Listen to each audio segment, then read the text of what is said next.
ಪ್ರೀತಿಯನ್ನಿಟ್ಟು ಮಂಕುತಿಮ್ಮನ ಕಗ್ಗವನ್ನು ಕೇಳುತ್ತಿರುವ ಎಲ್ಲ ಕೇಳುಗರಿಗೂ ನಮಸ್ಕಾರ. ಈ ದಿನದ ಜ್ಞಾನವೇ ಬೆಳಕು ಕಗ್ಗ ಸರಣಿ ಸಂಚಿಕೆ 267. ನಾನು ನಿಮ್ಮೊಂದಿಗೆ ಕರುಣಾಕರ ಬಳಕೂರು. ಕಗ್ಗ ಗಾಯನಕ್ಕೆ ಧ್ವನಿಯಾಗಿದ್ದಾರೆ ವಿದ್ವಾನ್ ಸುರೇಶ್ ರಾವತ್ತೂರು. ಬನ್ನಿ ಕೇಳುಗರೆ, ಈ ದಿನದ ಕಗ್ಗ ಮಾಲಿಕೆಯಲ್ಲಿ ಮಾನ್ಯ ಡಿವಿಜಿ ಅವರ ಕಗ್ಗವನ್ನು ಕೇಳಿ ಬರೋಣ. ಮಾನುಷ್ಯ ಚರಿತೆ ಯಚ್ಛಿನ್ನವಾಹಿನಿ ಸಾಗಲಾನುಪೂರ್ಯದ ಕರ್ಮ ಋಣ ವಿಶೇಷವಿನಿತು ತಾನಿರಲೇಬೇಕಂತೆ. ಮಾನುಷ್ಯ ಚರಿತೆ ಯಚ್ಛಿನ್ನವಾಹಿನಿ ಸಾಗಲಾನುಪೂರ್ಯದ ಕರ್ಮ ಋಣ ವಿಶೇಷವಿನಿತು ತಾನಿರಲೇಬೇಕಂತೆ. ಪೌರುಷ ಸ್ಪರ್ಧನೆಗೆ ಆನೆಗಂಕುಶದಂತೆ, ಪೌರುಷ ಸ್ಪರ್ಧನೆಗೆ ಆನೆಗಂಕುಶದಂತೆ ಮಂಕುತಿಮ್ಮ ಮಂಕುತಿಮ್ಮ ಮಂಕುತಿಮ್ಮ.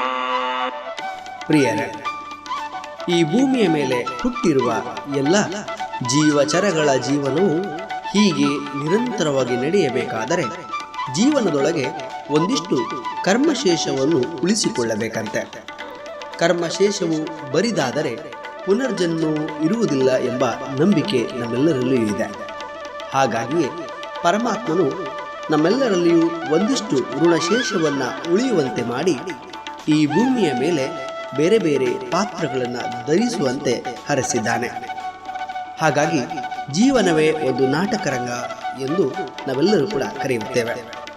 ಈ ನಾಟಕಕ್ಕೆ ಭಗವಂತನೇ ಸೂತ್ರಧಾರ. ನಾಟಕದಲ್ಲಿ ಬರುವ ಪಾತ್ರಗಳು ನವರಸಗಳನ್ನು ತುಂಬಿ ಪರಕಾಯ ಪ್ರವೇಶ ಮಾಡುತ್ತವೆ. ಒಟ್ಟಿನಲ್ಲಿ ಅವನಾಡಿಸಿದಂತೆ ಆಡುವ ಗೊಂಬೆಗಳು ನಾವು. ಭಗವಂತನು ಸೃಷ್ಟಿಸಿರುವ ಈ ಜಗತ್ತಿನ ಆಟದಲ್ಲಿ ನಾವಾಡುವ ಆಟಕ್ಕಾಗಿಯೇ ಋಣಕರ್ಮಶೇಷವನ್ನು ಅಂಟಿಸಿದ್ದಾನೆ. ಇರುವಷ್ಟು ದಿನ ಕರ್ಮ ಸಿದ್ಧಾಂತವನ್ನು ನಾವು ಪಾಲಿಸಬೇಕು, ಅನುಸರಿಸಬೇಕು. ಆದರೆ ನಮ್ಮ ಜನ್ಮದ ಗುಟ್ಟಿನಲ್ಲಿ ನಮಗೆ ಸಂಪೂರ್ಣವಾದ ಸ್ವಾತಂತ್ರ್ಯವಿಲ್ಲ, ಅಧಿಕಾರವೂ ಇಲ್ಲ.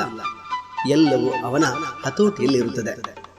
ಪ್ರತಿಯೊಂದು ಪಾತ್ರವೂ ಹೀಗೆ ನಡೆಯಬೇಕು ಎಂಬ ಭಗವಂತನ ಆದೇಶ ಮತ್ತು ನಿರ್ದೇಶನದಂತೆಯೇ ನಡೆಯುತ್ತದೆ.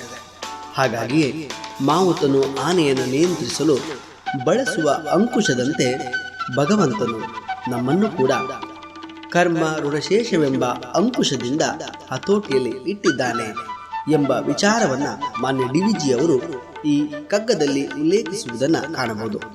ಬಂಧುಗಳೇ, ನಾಳೆ ಇನ್ನೊಂದು ಕಗ್ಗದೊಂದಿಗೆ ನಾವು ಬರುತ್ತೇವೆ. ಅಲ್ಲಿಯವರೆಗೆ ನಮಸ್ಕಾರ.